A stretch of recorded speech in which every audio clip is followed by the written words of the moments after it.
여기 보면 왜 그러면 한국을 독립을 시키냐? 다른 데는 다 놔두고 뭐 만주하고 타이완, 중국에 돌려주는 거 원래 뭐 중국 땅이었으니까. 근데 그럼 조선은 뭐냐? 조선인이 노예 상태임을 고려하여라고 되어 있습니다. 이 열강들의 인식하는 게 조선 사람들은 지금 식민지로 인해서 일본으로부터 약탈을 당하고 있고 거기서부터 벗어나고자 한다. 일본은 조선 사람들이 그렇게 식민지에서 노예 상태로 있었다는 걸 지금까지도 인정하지 않거든요. 이 카이로 선언에서부터 포츠담 선언까지를 일본 쪽에서는 이게 이 노망이든 늙은이들이 한 선언이라고 해석을 하는 사람이 많았어요.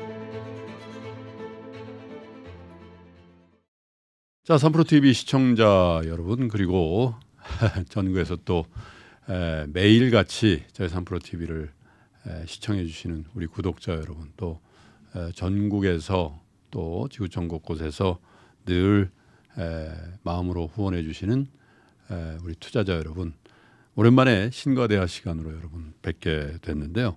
신과대화 시간에 정말 각계각층의 정말 전문가 분들을 모십니다마는 최근 들어서 서울대학교 국제대학원에 계신 교수님들을 자주 모시게 되는 것 같습니다. 김현철 원장님도 모셨고 또 부원장님도 모셨는데 전임 원장님도 제가 모시게 됐네요. 사실은 KBS에서 여러분들 친숙하게 뵀죠. 역사전을 그날에 패널로도 많이 나오고 저하고도 방송을 많이 하셨는데 서울대학교 국제대학원의 박태균 교수님 오늘 모시고 한일 관계 뭐 여러 가지 좀 짚어보도록 하겠습니다. 교수님 어서 오십시오. 네, 안녕하세요. 저희 스튜디오에서는 처음 뵙는 것 같습니다. 네, 처음 뵙습니다. 네, 항상 KBS에서는 예, 분장실이나 즐겨보다가 또 처음 와봤습니다. 그러니까요. 네. 어떠십니까? 네. 뭐 그 한일 관계가 사실 굉장히 그 뭐라고 할까요? 답보 상태? 그러니까 뭔가 계속 막혀 있는 관계. 사실 국교는 있으나 네. 사실 관계는 없는 네. 그런 상태가 지속되다가 최근 들어서 어쨌든 우리 정부의 또 여러 가지 시도들과 맞물려 가면서 한일 관계의 근본적인 변화를 맞고 있다라는 평가가 나오고 있는데 그 해결의 방법과 절차가 어떠해야 된다는 데에서도 사실 여러 가지 평가가 좀 갈리고 있는 상황인데 그래서 사실은 이게 뭐 잘 됐다 안 됐다를 따지기보다는 한일 관계에 어떤 역사적인 연원이 들어가 있고 네. 그걸 알아야 제대로 된 실마리를 풀 수 있지 않겠나라는 측면에서 네. 근현대사를 전공하신 우리 교수님을 이제 모시게 된 건데 그렇다면 이 한일 관계가 이 장기간에 걸쳐서 거의 국교 단절은 아니나 어쨌든 정부 단위의 교섭이나 이런 것들이 거의 없는 십수년을 지내게 된 역사적인 연원을 어디서부터 따져야 되겠습니까? 이걸 아주 뭐 가깝게 좀 저희가 따진다 그러면 사실 가장 큰 충격을 줬던 거는 이명박 대통령의 독도 방문이었습니다. 네. 그러니까 사실 그 전까지 그것도 굉장히 예외적으로 한일 관계가 좋았어요. 예. 근데 그렇게 한일 관계가 좋은데 굉장히 큰 역할을 한 건 사실 한류 역할이 굉장히 컸고 예. 그랬는데 그 독도 방문 이후부터 해서 이제 일본 왕에 대한 비판 발언 그리고 그 이후에 이제 박근혜 정부 들어와서 이 역사적인 문제가 해결되지 않으면 한일 간의 어떤 협의를 하지 않겠다라고 했던 그 정부의 태도. 우리 정부의 태도죠. 그렇죠. 예. 이제 그랬다가 갑자기 이제 위안부 합의를 하면서 이게 바뀌었는데 이게 이제 문재인 정부에 와서 위안부 합의는 이거는 우리가 지킬 수 없다라고 하면서 거고. 그렇죠. 예. 이제 그거에 대해서 이제 일본 정부 쪽에서 이 국제적인 약속을 되돌리냐. 예. 이건 신의가 없는 거다라고 하면서 이제 안 받았던 거죠. 예. 이러면서 거의 뭐 최근 한 10년 넘게 이제 이런 관계 지속됐는데 예. 이게 이제 뒤로 더 돌아가 보면 사실 이거는 뭐 저는 위안부 합의의 문제도 있었고 근데 그 이전에 사실 1965년에 한일협정의 문제가 있었고요.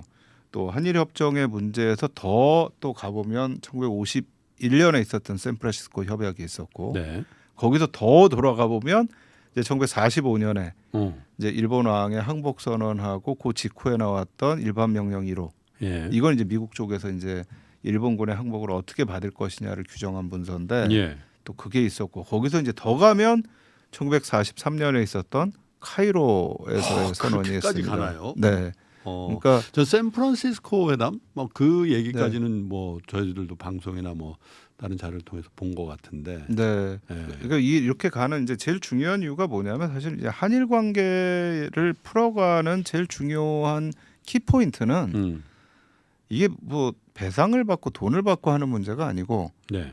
과거에 있었던 일에 대해서 어느 정도의 공감대를 형성하느냐의 문제입니다. 그게 이제 역사 인식, 그렇죠. 인정, 네, 그죠? 네, 좀 더 나가면 사과. 그렇죠. 이런 거네요. 그러니까 이게 과거에 잘못된 일을 잘못됐다라고 같이 공감대를 갖고 또 잘한 일은 잘했다고 공감대를 가져야만 네. 미래에 있어서 어떤 일을 할 때 서로가 다른 얘기가 나오지 않을 수 있다라는 거죠. 또 잘못된 길로 나가지 않도록 하는 예. 그런 공감대를 형성해야 되는데 그 공감대 형성이라는 게 이미 1943년에 카이로 선언에 대한 해석에서부터 서로가 이제 다른 해석들을 하기 그렇군요. 시작을 했고 예. 또 그런 해석들이 또 한때는 상당히 일본의 어떤 양심적인 지식인들이나 학자들에 의해서 한국 쪽에서 바라보는 게 더 옳은 인식이다라는 그런 관점도 있었는데 이게 2000년대 이후에 와서 일본 정치가 아주 급격하게 보수화가 되면서 그렇죠. 사실은 그런 목소리가 다 죽어버렸어요. 그래서 제 기억에도 일본 리더십 중에 고이즈미 총리 네, 예, 그런 정도 선까지는 대체로 양국 간의 관계를 과거사에 관련해서 비교적 전향적인 그렇죠. 그런 입장들이 견지됐었던 것 네. 같고 거기에 대응하는 한국 정부의 입장도 비교적은 우호적이었지 않나 이런 생각이 드는데. 그렇죠. 뭐 일본의 내각 책임자도 그런 입장들을 몇 차례 얘기를 했었죠. 그렇죠. 뭐 고노다마부터 해가지고 예. 또 김대중 오부치 선언도 그랬고 이게 쭉 왔었는데 또 뿐만 아니라 일본의 덴노 일본 왕이 이제 또 그런 인식들을 보여줬었어요. 예. 과거에 대한 예. 유감도 있고 예. 본인의 조상이 어디에 뭐 뿌리를 뒀냐 이런 얘기도 있었고. 근데 하여튼 일본의 급속한 어떤 정치적 보수화는 이런 모든 것들을 다 흡수해 버린 것 같아요. 그게 이제 아베 때가 아마 가장 절정기가 아닌가 그런 그렇죠. 생각이 드는데요. 그러니까 그런 부분에서는 뭐 오늘은 본격적으로 얘기하지는 않겠지만 저는 북한 문제가 개입돼 있는 것 같아요. 어떤 측면에서 그렇죠? 왜냐하면 아베 총리 자체가 사실 정치인으로서 급격하게 부상되기 시작한 게 북한 납치자 위원회를 그렇죠. 주도하면서 시작이 예. 된 거거든요. 예. 근데 그러면서 사실 이 문제가 2002년 9월 17일에 고이즈미 총리가 이 북한을 방문해서 김정일하고 공동 성명을 냈단 말이에요. 예. 이 모든 이슈를 다 흡수를 해버렸어요. 그러면서 뭐가 됐냐면 일본도 피해자다. 라는 어떤 그런 이 인식의 전환을 가져오면서 굉장히 보수화돼 버리는 이제 과거에서의 문제를 다 덮어버리는 네. 이런 부분들이 이제 아베가 정치적 주도권을 잡고 있는 동안에 계속 진행됐고 그 지금도 전까지는 가해자로서의 일본 그렇죠, 인식이 있었는데. 그렇죠. 근데 그렇군요. 뭐 압도적으로 지금도 뭐 저는 일본 내에서 굉장히 양심적인 분들이 많이 있습니다. 이분들은 아직도 과거의 생각들을 가지고 있거든요. 예. 예컨대 지금 일본 정부는 더 이상 뭐 징용공이라든가 강제 연행이라는 표현을 안 써요. 예전에 징용공이라고 썼었는데 지금은 옛 조선 반도 출신 노동자 이런 표현을 씁니다. 그건 굉장히 자발성을 그 함의하는 뜻이군요. 그렇죠. 예. 그러니까 그냥 아무런 저거 없이 그냥 옛날 조선 반도에서 건너온 노동자들이다. 예. 거기에는 뭐 이게 어떻게 왔느냐도 뭐 그건 뭐 자발적이든 강제적이든 이런 거 없이. 네. 근데 지금도 사실 일본의 양심적인 분들은 강제 연행이라는 용어를 써요. 근데 이건 지금 일본 내에서는 아무런 힘을 받지 못하는 이런 상황이 돼버린 그러니까 겁니다. 아주 소수군요. 그렇죠. 점점 소수가 되고 네. 조금 이대로 가면 이제 그런 주장이나 이런 얘기들은 사라져버리는 사라지고 반영도 없고. 그러니까 지금 제가 얘기 듣기로는 일본의 이제 양심적인 학자분들이나 지식인들이 요번에 이 한일 간의 이 해결한 거 이 문제를 가지고 성명서를 준비하고 계시다고 하더라고요. 그러니까 이게 지금 뭐 한국 정부가 어떻게 나왔던 간에 일본 정부가 하고 있는 태도가 맞는 거냐 이제 이거에 대한 준비를 하고 있는데 전혀 뭐 그게 일본 사회에서는 뭐 알려지도 않을 정도로 네. 거의 죽어 있는 상황이라고 볼 수가 있습니다. 자, 그럼 역사적으로 한번 따져 볼게요. 네. 카이로 선언 얘기를 하셨는데 네.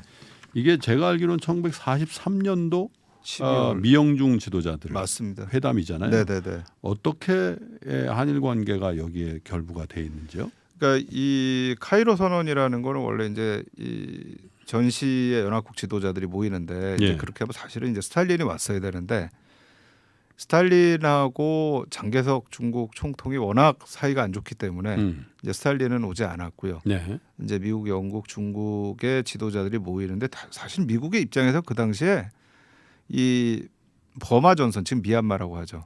버마 전선에서 일본을 막는 문제에 중국의 육군하고 영국의 해군을 동원하고 싶었기 때문에 예. 루즈벨트 대통령이 이제 거기 모여가지고 우리가 그러면 대일전에서의 문제를 해결하자 해가지고 군대도 동원하고 그 대신에 이제 대일전은 어떻게 끝날 것인가를 논의를 하자라고 해서 이제 모였는데 사실 그 당시에 소련은 대일전에는 참전하지 않았죠. 소련과 일본은 중립국 조약이 있었기 때문에 네. 그래서 모아가지고 여기서 이제 성명을 발표를 하는데 여기에 굉장히 중요한 이 몇 가지 사항을 얘기를 해요. 그러니까 첫 번째가 이제 우리한테 많이 알려진 거는 카이로 선언이 이 강대국들이 한국의 독립을 약속해준 첫 번째 약속이다. 국제적인 약속이다. 이거는 뭐 맞습니다. 맞는데 거기에 이제 적절한 시기에라고 하는 인 듀 코스가 들어가 있어서 이게 혹시 뭐 신탁 통치 아니냐 뭐 이런 이제 여러 가지 논란이 있고 중요한 부분입니다. 그런데 올해가 이제 이 카이로 선언의 80주년을 맞는 해이면서 이 카이로 선언을 저희가 다시 한번 보면 네. 여기에 매우 중요한 얘기들이 몇 가지가 들어가 있어요. 근데 이제 거기에 이제 첫 번째 하나가 일본은 무조건 항복한답니다. 무조건. 네. 근데 이게 나중에도 이 포츠담 선언에서도 재확인이 되었고 그 이후에도 되게 중요한 게 뭐냐면 사실 일본이 전쟁에서 전세가 기우니까 일본이 패망하기 직전에 연합국에다가 비밀리에 제안을 해요. 우리가 혹시 니네가 타이완하고 조선을 계속 식민지로 유지하게 해준다 그러면 내가 전쟁 끝낼게. 그럴 의사가 있어. 네. 그런데 이 선언에서 이 연합국 지도자들이 약속을 했어요. 조건 없다. 무조건이다. 그걸 받지 않았고 네. 그걸 이제 포츠담 회담에서도 역시 다시 한번 확인을 확인하죠. 합니다. 네. 근데 이게 이제 하나 중요한 점이라면 두 번째는 여기에서는 조선의 독립을 얘기하고 타이완하고 만주를 중국한테 돌려준다라는 거는 돼 있는데 그 외에 일본이 점령한 지역에 대해서는 정확하게 지역과 나라 이름을 명시하지 않았어요. 그걸 하지 않고 그냥 뭉뚱그려서 1914년 이후에 일본이 탐욕과 무력으로 점령한 지역에서는 일본이 나간다. 이렇게만 얘기를 해버렸어요. 근데 그게 어디냐 하면 태평양에 있는 도서들. 이 도서들이 1914년 이후에 1차 세계대전 때 독일이 가지고 있었던 데인데 그거를 일본이 독일하고 산동반도에서 전투에서 이겨서 승전국이 됐다고 그걸 일본이 다 가져온 거예요. 그러니까 거기서 이제 나가라. 지금으로 얘기하면 거기에 있는 괌, 사이판, 예, 마리나 제도 뭐 이런 그렇죠. 데겠네요. 예, 예. 그 북마리오 하나 제도라고 예. 하는 거기가 이제 대부분의 지역들인데 일본에서는 거기 남양군도라고 부릅니다. 예. 근데 이제 그 지역이 이제 하나 있고 또 하나 중요한 게 동남아시아입니다. 예. 이 동남아시아가 1940년을 전후해서 이 진주만 습격 이후에 일본이 거기를 다 차지했잖아요. 그렇죠. 그러니까 일본은 이제 미국이 석유를 봉쇄하고 이렇게 하니까 내가 원자재가 필요해. 그래서 이제 제일 먼저 간 게 베트남하고 인도네시아의 원유 산지인데 유전. 그렇죠. 예. 거기부터 딱 들어가는데 여기서 나와라. 그런데 그 지역들을 하나도 언급을 안 해요. 또 왜 안 하느냐? 특정을 안 했다는 거죠. 그렇죠. 예. 근데 왜 안 하느냐? 사실은 그 지역은 이 일본이 들어가기 전에는 유럽의 식민지였어요. 그러니까 이 지역은 유럽이 다시 돌아오겠다라는 겁니다. 네. 근데 어떻게 보면 이거는 1차 세계대전 끝나고 있었던 윌슨의 민족 자결주의 선언하고 비슷해요. 승전국의 식민지는 해방을 시켜주지만 해방을 안 시키고 패전국의 식민지만 해방을 시킨다. 예. 근데 똑같이 일본이 패전국이 돼서 그 식민지는 해방을 시키지만 과거 유럽의 식민지였던 지역들에 대해서는 해방을 시키지 않는다. 다시 유럽의 지배하에. 그렇죠. 예. 그래서 다시 돌아와서 이걸 통해서 이제 2차 세계대전 때의 피해를 극복하는 그 원천을 식민지에서 삼겠다. 그래서 이제 1945년부터 49년까지 인도네시아는 네덜란드하고 독립전쟁을 했어야 됐고 네. 또 베트남에는 46년에 프랑스군이 프랑스와. 들어와서 예. 46년부터 54년까지 프랑스하고 또 독립 전쟁을 하게 되죠. 음. 근데 다행히 이제 우리는 거기서는 이제 벗어나게 됩니다. 그다음에 이제 중요한 게 이제 요 부분이 이 역사 인식의 근원의 이제 하나가 되는데 여기 보면 왜 그러면 한국을 독립을 시키냐? 다른 데는 다 놔두고 뭐 만주하고 타이완, 중국에 돌려주는 거 원래 뭐 중국 땅이었으니까. 근데 그럼 조선은 뭐냐? 뭐라고 써 있냐면 조선인이 노예 상태임을 고려하여라고 되어 있습니다. 카이로 회담의 선언에. 네, 그 예. 선언이에요. 이 부분이 사실은 우리가 놓치고 있는 굉장히 중요한 부분인데 예. 이게 이 열강들의 인식하는 게 조선 사람들은 지금 식민지로 인해서 일본으로부터 약탈을 당하고 있고 거기서부터 벗어나고자 한다. 근데 그게 사실은 3.1운동 이후부터 쭉 지속되어 왔던 이 독립운동들의 산물이거든요. 네. 이제 이렇게 되니까 이렇게 식민지에서 벗어나고 싶은 사람들을 그 안에다 두는 거는 이거는 인권에 맞는 얘기가 아니다. 이 사람들은 노예 상태임을 고려해서 우리가 적절한 시기에 자유와 독립을 줘야 된다. 사실 일본 지도부가 그 당시에 이 군국주의자들이 약간 멘붕이 됐었어요. 그러니까 이 카이로 선언에서부터 포츠담 선언까지를 일본 쪽에서는 이게 이 노망이든 늙은이들이 한 선언이라고 해석을 하는 사람이 많았어요. 그러니까 미영중이. 그렇죠. 근데 그 당시에 미영소가 다 나이가 너무 많았어요. 그러니까 이 노망이 들은 거다. 또 무슨 식민지 상태냐 이제 이런 식의 아주 시니컬한 반응을 보일 정도로. 네. 근데 이제 이렇게 돼서 사실은 조선은 독립이 돼야 된다. 근데 사실 일본은 조선 사람들이 그렇게 식민지에서 노예 상태로 있었다는 걸 지금까지도 인정하지 않거든요. 그럼 식민지는 인정하는데 노예 네. 상태는 아니었다. 그건 아니죠. 그냥 내선 일체라는 측면에서의 그냥 한국 신민으로 살았다 이렇게 보는 거군요. 그렇죠. 그러니까 그런 입장에서는 기본적으로 1905년하고 1910년에 이 강제합방 조약까지 이게 다 합법적이라고 보는 겁니다. 네. 그러니까 합법적으로 지배를 했고 또 그 안에서 사실은 조선 사람들이 다 일본인이 되고 싶어 했다라는 방식으로 이제 역사를 바라보고 있는 거죠. 네. 그러니까 여기에서부터 이제 역사를 바라보는 눈에 어떤 서로 다름이 그렇군요. 나타나기 시작을 합니다. 예. 근데 무조건 항복이라는 거 있잖아요. 네. 그 무조건 항복이라는 게 우리에게 왜 중요한 건가요? 이거 자체는 기본적으로 네. 일본을 전범 국가로 규정을 한 거죠. 네. 그렇기 때문에 무조건 항복을 해야 된다라는 거고 사실은 거기에 조건을 단다면 아까 말씀드린 것처럼 네. 뭐 다른 지역의 점령이나 다른 지역의 식민지를 뭐 유지하는 조건으로 한다든가. 그래서 제가 드리고 싶은 말씀은 무조건 항복이 아닌 거라는 건 네. 항복은 하되 조건부 항복. 네. 예를 들면 조선반도의 식민지는 유지해줘라. 그럼 네. 내가 항복할게. 네. 뭐 이런 류의 협상이나 논의들이 그 승전국과 일본국 사이에 있었는가요? 일본 쪽에서 제안을 합니다. 예. 그러니까 이 승전국 쪽에서 논의를 한 건 아니고요. 예. 일본에서 그거를 예. 45년 초에 제안을 합니다. 물밑으로. 네. 근데 이런 제안들이 대부분 예. 스위스나 스웨덴이나 이런 중립국을 통해 가지고 그 공간을 통해서 이제 제안이 들어가는데 예. 다 일축을 하는 거죠. 그건 안 된다. 사실은 독일도 마찬가지고 일본도 마찬가지고 여기는 전범 국가이기 때문에 네. 명확하게 하는 게 무조건 항복을 하고 전범들에 대해서는 재판을 하겠다라는 거를 명확하게 규정을 하는 겁니다. 이 부분에서는. 네. 그러니까 더 이상 뭐 이거는 여지가 없는 거죠. 그러니까 이거 자체는 일본의 군국주의자들하고 독일의 나치가 일으킨 전쟁 자체가 불의의 전쟁이고 반인류적이고. 그렇죠. 이거는 전쟁 범죄다라는 거를 규정하는 겁니다. 그러니까 전쟁 범죄자와는 타협을 하지 않는 거죠. 그래서 무조건이 중요하다. 그렇죠. 네. 그래서 그 무조건 항복에 대한 욕을 받죠. 그 네. 일왕이. 그렇죠. 그죠?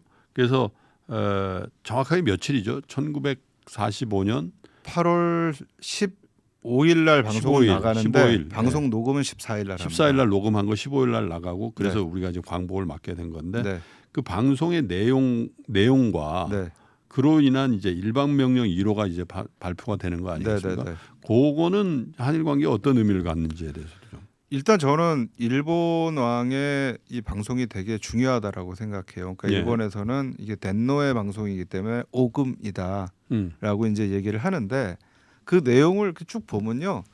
처음부터 끝까지 사실은 일본이 잘못했다는 얘기는 없습니다. 그러니까 일본은 아시아의 평화를 지키기 위해서 어쩔 수 없이 전쟁을 시작을 했다. 그런데 적들이 정말 이거는 천인 공노할 그런 무기를 만들어 가지고 이게 앞으로의 평화를 위해서 어쩔 수 없이 전쟁을 여기서 멈춘다. 핵무기 때문에. 네. 예. 그렇게 원자탄 이제 때문에. 예. 선언을 합니다. 예. 그러니까 이게 이제 종전이라는 의미의 항복이 아니고 우리는 전쟁을 여기서 멈추거나 끝낼 수밖에 없다. 그래서 나중에 보면 일본이 이 한국에서의 8.15를 전후한 시기에 대해서 쓴 책도 보면 제목이 조선 종전의 기록이에요. 그러니까 일본 항복의 기록이 아니고요. 네.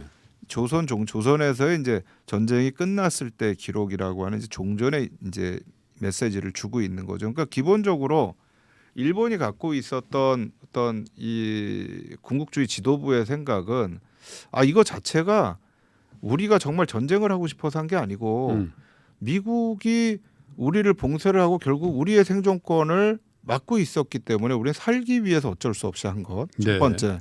두 번째는 유럽이 아시아의 여러 가지 주권을 침해하고 있는 상황에서 우리가 그 지역을 해방시키고 같이 대동아를 만들어서 가겠다라는 이제 두 번째. 네. 이제 그런 어떤 이유들을 가지고서는 얘기를 하고 있기 때문에 전쟁에 대해서 반성할 필요가 없는 거죠.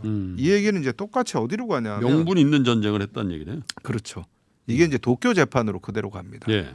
그러니까 도쿄 재판에 가서 도쿄 재판에서 이제 전범 재판을 하니까 일본의 전범들의 변호사들이 한 얘기가 우리가 니네하고 뭐가 다르냐? 예. 니네도 아시아의 식민지 다 들어와 가지고서는 거기서 우리랑 똑같이 해놓고 왜 우리만 이거를 처벌하느냐? 예. 이거는 승자의 재판 아니냐 이런 식으로 이제 항의를 해나가기 시작을 합니다. 근데 이제 이런 부분들은 기본적으로 저는 이 일본의 군국주의자들이나 우익 보수 세력들이 갖고 있는 인식을 그대로 대변을 하고 있다.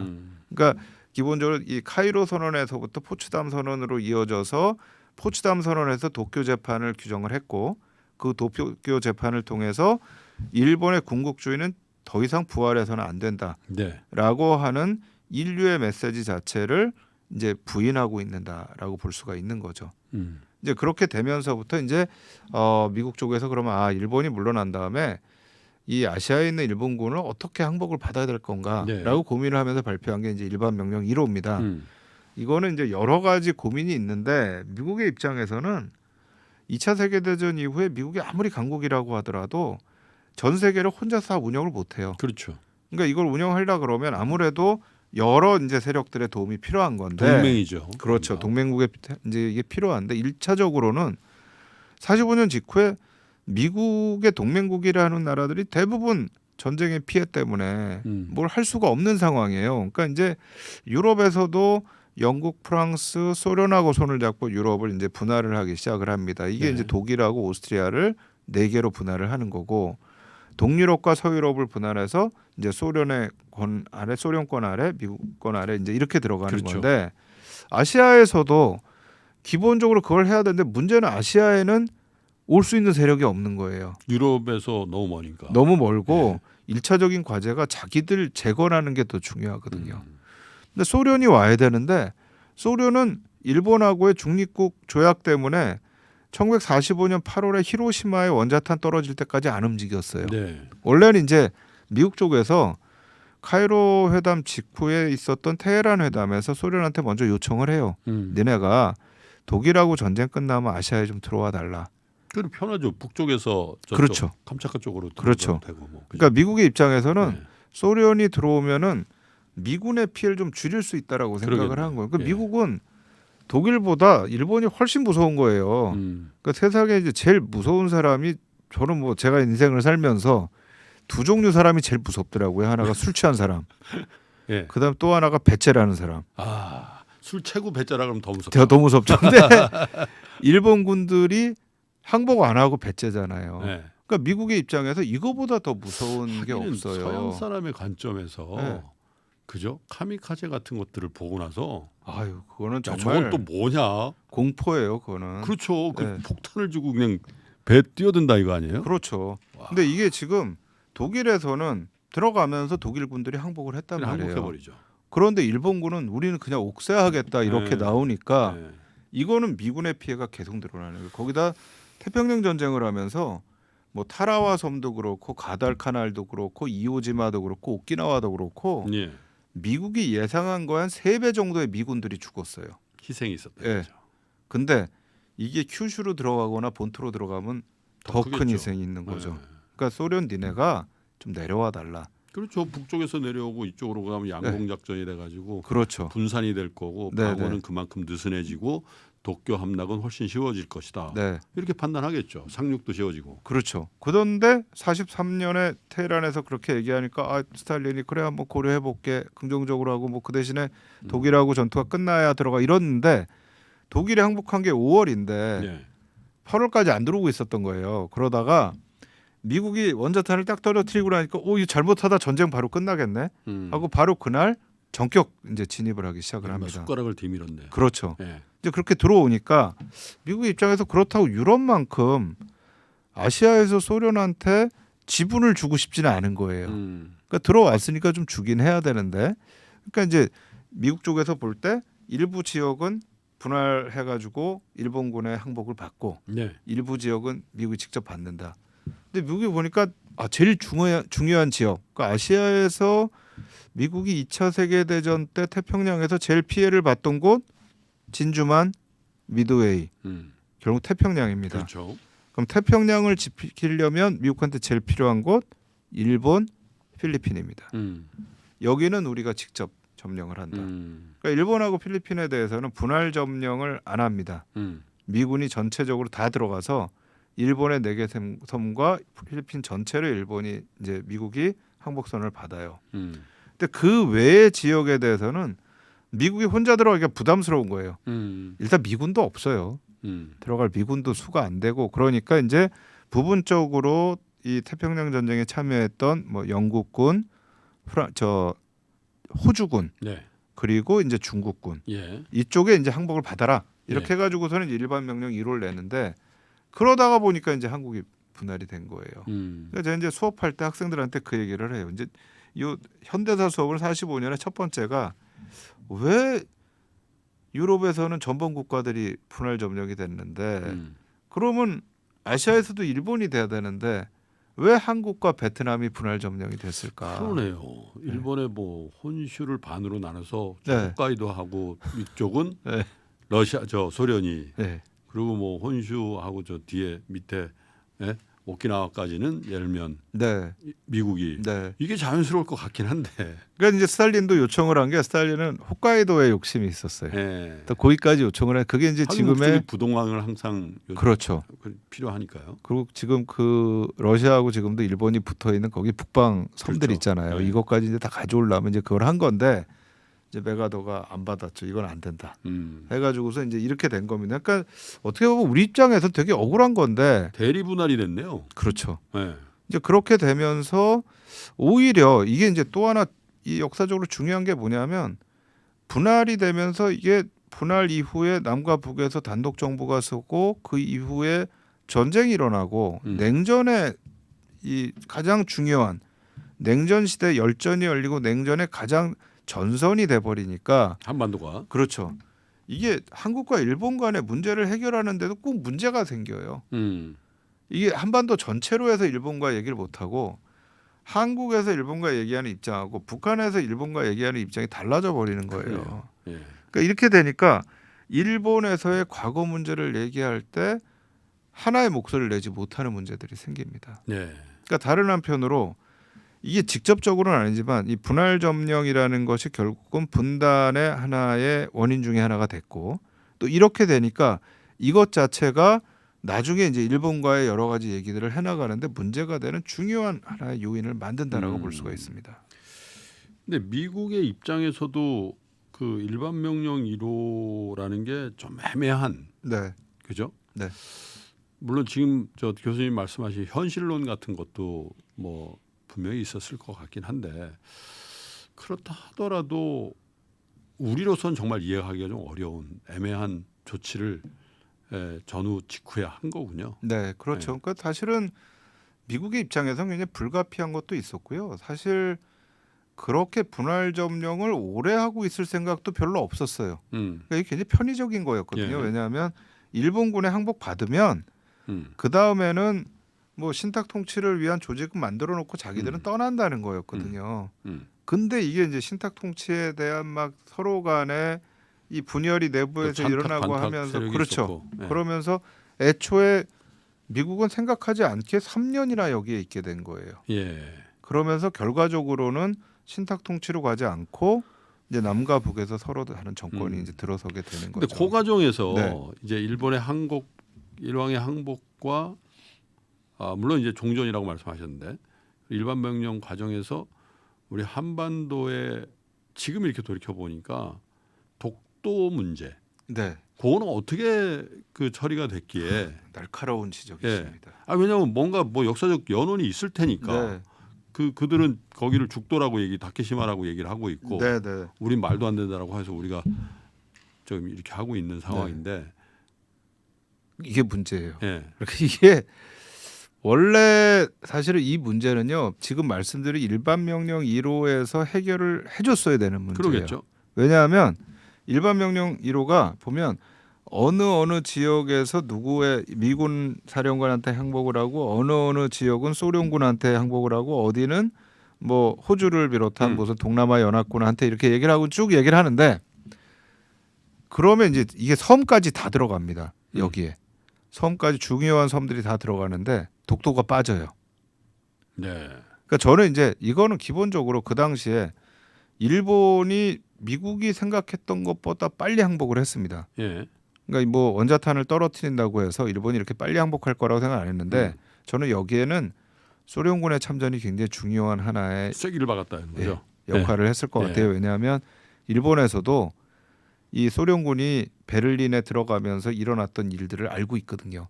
참혹했다는 거죠. 네, 그러니까 스탈린이요, 저 베를린 들어가는 소련군들한테 보급품을 안 줬대요. 알아서 해라. 가서 약탈해 써라. 이래가지고 이제 이거를 봤으니까 야, 이 소련군은 안 된다. 그러니까 생각보다 빨리 해버린 거예요. 그러니까 하다 보니까 지금 급하게 그냥 굵직굵직하게 큰 섬들을 해버린 거예요. 그러니까 이게 독도라는 거는 아예 들어가질 않았죠. 그런데 그럼 그렇다고 해서 독도가 중요하다라는 거를 뭐 연합군이나 일본이 모르고 있었느냐? 아닙니다. 예. 왜냐하면 1946년에 연합군 최고사령관 677호 문서를 발표를 합니다. 예. 근데 이 문서에 보면 여기에서 일본의 영토를 규정을 하는데 예. 일본의 영토가 일본의 주요 섬 4개. 그러니까 이게 이제 홋카이도, 혼슈, 시고쿠, 큐슈. 예, 그다음에 이제 거기를 둘러싸고 있는 한 1000여 개의 섬을 얘기하면서 근데 그 1000여 개의 섬에 들어가지 않는 섬들 특정해요. 네, 특정을 합니다. 예. 근데 이 문서에 오키나와는 뭐 미국이 절대로 안 내줄 곳이고 예. 이것과 함께 울릉도하고 리앙쿠르가 들어갑니다. 예. 리앙쿠르가 독도입니다. 왜 근데 리앙쿠르라고 썼죠? 이 이제 그 당시에 국제적으로 부르는 이름이었어요. 그러니까 아. 처음에 이제 지도에 예. 리앙쿠르라고 유럽 사람들이 와서 그릴 때 그렇게 그렸거든요. 예.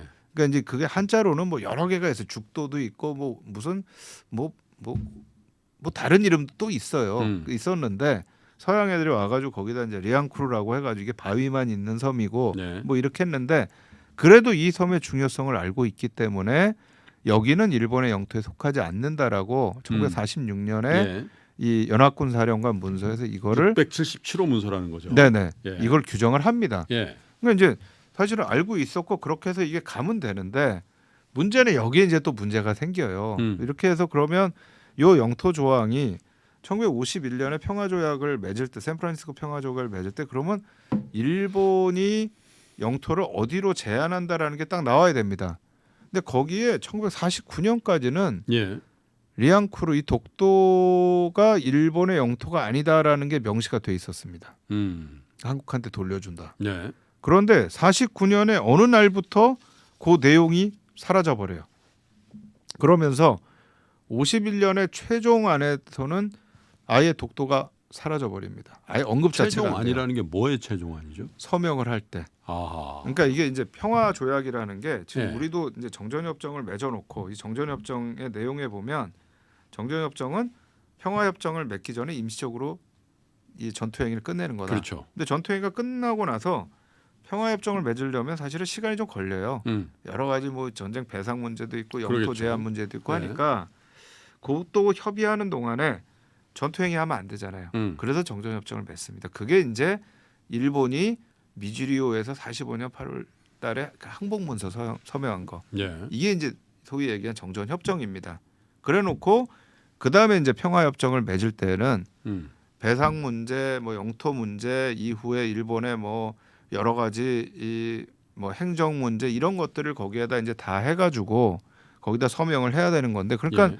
제일 중요한 게 그러면 일본의 영토를 어디로 규정할 것이냐거든요. 그렇죠. 일본이 계속 군국주의가 팽창을 했기 때문에 그럼 그거를 이제 규정을 하는 건데 이 독도가 들어가느냐 안 들어가느냐 되게 중요한데 49년까지 있었던 독도가 51년에 사라져 버리는 거예요. 두 가지 굉장히 중요한 변화가 있는데요. 하나는 사실은 대한민국 정부도 샌프란시스코 조약에 초대를 받아요. 안 갑니까? 못 가요. 초대를 받았는데 처음에. 예. 근데 그거를 취소해요. 예. 그래서 나중에 한국 정부에 대한 초대를 취소를 해버립니다. 아니 그걸 취소 처음에 한 게 한국이에요? 아닙니다. 아. 그거는 연합군 쪽에서 취소를 해버립니다. 일본하고 같이. 근데 이제 사실은 이제 그 문제가 어떻게 보면 독도보다도 더 중요한 문제인데. 그런 금시초문이었네요. 근데 이게 이 굉장히 미국의 정치적인 거예요. 그러니까 이 51년에 이제 샌프란시스코 조약을 맺으면서 이때가 6.25 한국 전쟁이 계속 되던 때 아니에요. 그렇죠. 그러니까 그 당시에 이 덜레스라고 하는 분이 이제 그 시기에는 트루만 행정부에서는 이제 트루만 대통령의 정치 고문 역할을 했고 네. 아이젠하워 행정부에 들어가면 이제 국무장관을 하는데 대한민국 정부를 초대했으면 좋겠다. 왜?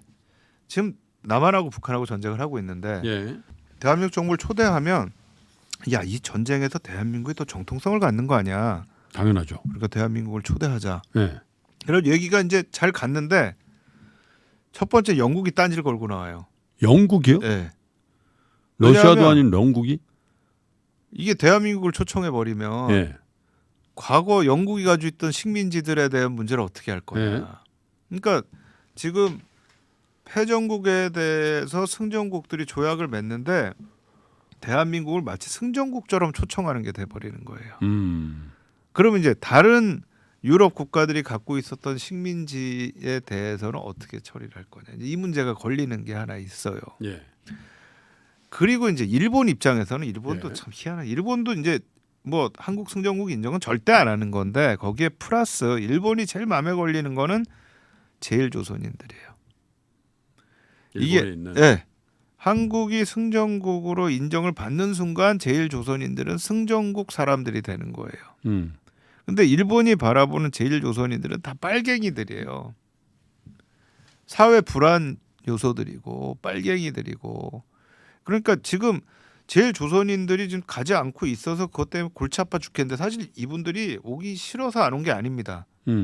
이분들이 뭐 진짜 돈 벌러 간 분, 공부하러 간 분, 강제징용돼서 간 분 이런 분들이 있는데 예. 그나마 거기서 벌었던 돈을 여기 가져와야 그렇죠. 먹고 사는데 그 당시에 일본에 있었던 연합군 사령부가 일본에 있는 제일조선인들이 돌아갈 때 돈을 못 가져가게 한 거예요. 그러니까 못 들어오죠. 얼마 되지도 않는 돈이지만 그것마저도 못 가져 들어오게 했고 또 거기 있는 동안에 거기에 가족도 생겼고 집도 생기고 좋은 집은 아니지만요. 돈도 있고 이러다 보니까 여기에 있는데 일본이 보는 건 이 사람들이 사회불안 세력으로 보는 거예요. 네. 승전국에 이 국민으로서의 직위를 줄 수가 없다. 예. 이런 입장을 가지고 있으니까 그게 이제 영국과 일본이 서로 맞다 보니까 아 그래? 그러면 한국은 초청하지 않는다. 해가지고 한국은 승전국이 아니고 예. 그냥 일본의 식민지였다. 이렇게 규정을 해버리게 된 거고. 또 독도 문제도 처음에 이게 빠져 있었는데 예. 일본이 계속 로비를 했던 것 같아요. 근데 누구를 대상으로 로비를 한 거예요? 미국을 대상으로 로비를 한 거죠. 그러니까 미국 중에서도 뭐 특정인이 있을 거 아닙니까? 일단 미국에서 이 조약문을 합의문을 만든 샌프란시스코 평화 조약을 만드는 사람들을 대상으로 이제 로비를 하는데 예. 그때 이제 중요한 역할을 했다라고 알려지고 있는 사람이 이제 시볼드라고 하는 사람입니다. 발음을 좀 잘. 아 죄송합니다. 어떻게 얘기하더라? 뭐 지볼드로 할까요? 예. 시볼드. 네, 시볼드라고 하는 분인데, 근데 이 사람이 이 1945년부터 이 연합군 사령부에서 굉장히 중요한 역할을 했어요. 일본 네. 미군정에서 뭐 여러 가지를 했었는데 미국의 연합국 사령부의 외교국장도 했었고요. 어떻게 보면 이 연합국 사령부의 외교국장은 일본이 그 당시 정부가 없어요. 미군정. 그러니까 일본을 통치하는 기구죠. 이게 지금 현재. 그렇죠. 예, 거기에 외교국장. 그러니까 외교부 장관입니다. 예. 뭐 그것도 했었고 또 주일 공사도 했었고 예. 또 주일 미국의 정치고문을 했어요. 상당한 영향력을 행사할 만한 자리에 상당한 있었네요. 영향을 행사했습니다. 예. 근데 이분이 원래 1925년부터 일본에서 공부를 했던 사람이에요. 예. 이제 미국 사람인데 일본에서 공부를 했고 또 거기에서 공부하면서 일본에 있는 영국 사람하고 이제 결혼을 했는데 네. 이 영국 사람은 또 아버지가 일본법 전문가인 영국 사람이고 일본 통이네요. 예, 어머니는 일본인이에요. 아, 친인. 그냥 일본 사람이에요. 그러네요. 네. 근데 와이프가 일본 사람이네. 미군정 입장에서는 일본을 잘 알고 있는 사람이 필요하잖아요. 네. 그러니까 이제 그 사람을 데려다가 중요한 역할을 맡긴 겁니다. 그러니까 처음에는 사실 일본 쪽에 있었던 사람들이 대부분 중국 전문가들이 들어와서 예. 일본에 되게 불리하게 얘기가 돼갔었는데 이게 참 문제가 뭐냐? 사실은 이제 중국 공산화가 이런 문제를 가져온 거예요. 중국 공산주의 혁명을 하면서 예. 미국의 입장에서 야 이게 중국이 절로 가는데 일본까지 넘어가면 안 되겠다. 일본은 우리가 가장 중요한 파트너로 잡아야 되겠다. 그게 이제 여코스 정책이라고 하는데요. 이제 그걸 하면서부터 이 시볼드라는 사람이 굉장히 중요하게 등용이 되기 시작을 해요. 예. 근데 제가 이 사람을 보면서 무슨 생각을 했냐면 2014년에 나온 일본 이 시기를 그렸던 영화 중에 메가더하고 이제 제목은 메가더고요. 부제가 일본 침몰에 대한 불편한 해석이라는 그런 영화가 있어요. 근데 이게 영어 제목이 예. 저는 메가더일 줄 알았더니 영어 제목은 엠페러예요. 황제. 네. 예. 근데 제가 이제 이 영화를 쭉 봤는데 이 영화가 뭐냐면 메가더가 일본의 책임자로 가고 나서 예. 그 밑에 있는 이제 팰러스라고 하는 준장이 있는데 이 준장이 전범 재판을 하면서 일본의 왕이 일본의 덴노가 전범이냐 아니냐에 대해서 조사를 하는 역할을 하는 거예요. 근데 예. 이걸 하면서 보니까 덴노는 전범이 아니야. 그러니까 덴노는 기소하면 안 돼. 아, 그 사람이 생각하건데. 네, 조사를 해서 막 다 해보니까 예. 덴노는 잘못한 게 없어. 다 문제는 그 밑에서 한 놈들이 잘못이야. 근데 요걸 그리는 영화예요. 그러니까 일본 왕한테 면죄부를 왜 주게 됐는가를 딱 그리는 그 영화인데 그래서 이제 영어 제목은 엠페러고 우리가 그렇게 하기는 좀 힘드니까 우리는 메가더 해가지고 뭔가 불편한 진실 뭐 이렇게 해가지고서는 이제 이 영화를 했는데 거기에 나왔던 그 미국인 준장이 시볼드하고 비슷한 역할을 하는 것 같아요. 그 그러니까- 영화상에. 그렇죠. 그 영화상의 극중 인물이 시볼드일 거다. 아마 저는 좀 비슷한 유형의 아하. 인물인 것 같아요. 그러니까 예. 일본에서 공부를 했고 일본을 이해하려고 하고 일본이 와이프고. 그렇죠. 뭐 이런 그때 거기는 와이프는 아니에요. 와이프는 아니고 뭐 잃어버린 그 여자친구를 쫓아다니는 얘기들이 나오는데 네. 어쨌든 이제 이렇게 되면서 이 시볼드라는 분이 평화조약 내에 일본에 굉장히 유리한 얘기들이 들어갈 수 있게 이제 그런 어떤 역할들을 많이 한다라고 알려져 있어요. 그래서 예컨대 사실은 그 이전에도 일본에서 뭐 자이바츠 재벌입니다. 재벌을 해체하거나 예. 일본에서의 여러 가지 민주적인 개혁을 하는 거에 대해서 반대 입장을 가지고 있었고 또 여기에서도 결정적으로 독도가 샌프란시스코 조약에서 빠지는데 결정적인 역할을 했던 게 이분이 아니냐. 시볼드다. 네. 라고 이제 이거는 추정컨대. 그렇죠. 근데 이 양반이 또 다행히 자기 회고록을 쓰고 돌아가셨어요. 거기서 어떻게 썼나요? 근데 거기 그 얘기는 안 나오는데 아, 그런데 이제 이 양반이 그런 얘기들은 해요. 그 당시에 자기가 일본에 있으면서 1948년에 대한민국 정부가 수립된 다음에 일본에다 대표부를 설치를 하거든요. 그때는 아직 일본 정부가 네. 없었고 51년까지는 메가다 사령부가 있었는데 너무너무 진짜 부정적으로 그려요. 한국 사람들하고는 대화도 안 되고 이상한 사람들이고 뭐 이런 식의 그러면서 결국은 일본의 입장을 굉장히 대변하는 역할을 합니다. 그러니까 이제 그 과정에서 독도도 역시 빠진 게 아니냐라고 이제 저는 좀 생각을 하고요. 합리적인 추정인 것 같은데요. 좀 대부분 그렇게 생각하고 있습니다. 근데 물론 이제 이 역사학자들 입장에서는 정확하게 문서에 딱 적혀 있지 않으면 얘기하기는 참 쉽지는 않아요. 네. 근데 이제 이 양반의 역할도 그렇고 그 당시에 일본의 이제 이 정치인들하고 또 메가더를 비롯한 네. 일본에 있었던 주요 미국의 군인들이나 정치인들과의 관계들을 고려하면 예. 어쨌든 일본 로비가 잘 먹혀 들어간 게 아닌가. 메가더는 네. 어땠습니까? 그때 저 이렇게 쭉 문헌이나 이런 걸 보면 일본에 대한 태도가 어떤 거였어요? 뭐 너무 일본 그러니까 뭐라고 할까 저는 사실은 오늘의 일본을 있게 한 사람이 메가더가 아닐까. 또 어떻게 보면 일본을 살려줬다고 할까요? 그러니까 일본을 살려준 일본의 보수 우익을 살려주신 분이라고 보는 게 저는 제일 맞을 것 같아요. 근데 그게 이제 어떻게 보면 저는 뭐 보수 우익이 나쁘다라는 게 아닙니다. 보수 우익이 네. 나쁘다는 게 아닌데 사실은 두 가지 문제가 있는 것 같아요. 하나는 그랬기 때문에 오늘날처럼 이런 예전의 군국주의를 다시 한번 희구하고 있는 극우 세력들이 다시 이제 이 들어서고 핵심적인 역할을 하게 되는 청산되지 못하고. 그렇죠. 그게 이제 저는 하나의 발판이 된 게 메가더의 정책이었다라고 보고 있고요. 네. 또 하나는 이제 이렇게 되니까 사실은 일본이 전후에 취해야 될 수 있는 또는 취할 수 있는 선택지들이 있었어요. 그러니까 꼭 지금처럼 오지 않더라도 예컨대 뭐 중립국 선언을 할 수도 있었고 그렇죠. 또는 그 당시에는 사실 일본 내에 굉장히 양심적인 지식인들이 많았기 때문에 이 일본에서 유일하게 저는 일본 현대사에서 민주주의를 경험했던 시기를 다이쇼 데모크라시 시기라고 보는데 네.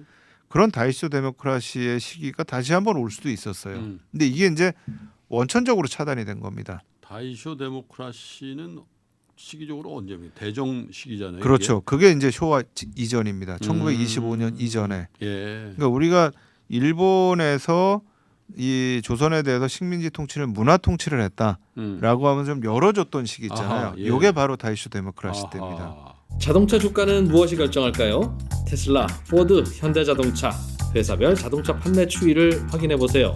3프로TV 데이터 센터. 그러니까 일본도 열렸고 예. 이제 조선도 조금 열렸었던. 근데 일본 내에서 보면 사실은 일본의 분위기가 극으로 가면서 제가 보면 놀라는 게 메이지 덴노의 생일도 축하하고 쇼와 덴노의 생일도 축하하는데 네. 다이쇼 데모크라시라고 하는 건 일본 역사에서 사라져 버렸어요.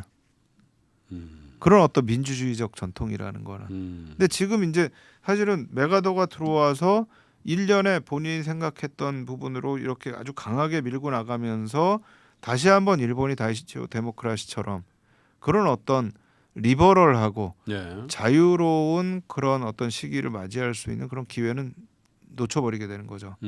그러면서 사실 1955년부터 하는 자민당 체제가 지금까지 오고 있는 겁니다. 물론 뭐 중간에 우여곡절에서 몇 번 네, 정권을 내준 적은 있으나 그렇죠. 대체로 보면 사회당이 자민당이 잠깐 일당 들어왔었고, 독재였죠. 그렇죠. 민주당 예. 잠깐 들어왔지만 예. 거의 자유당이 하는.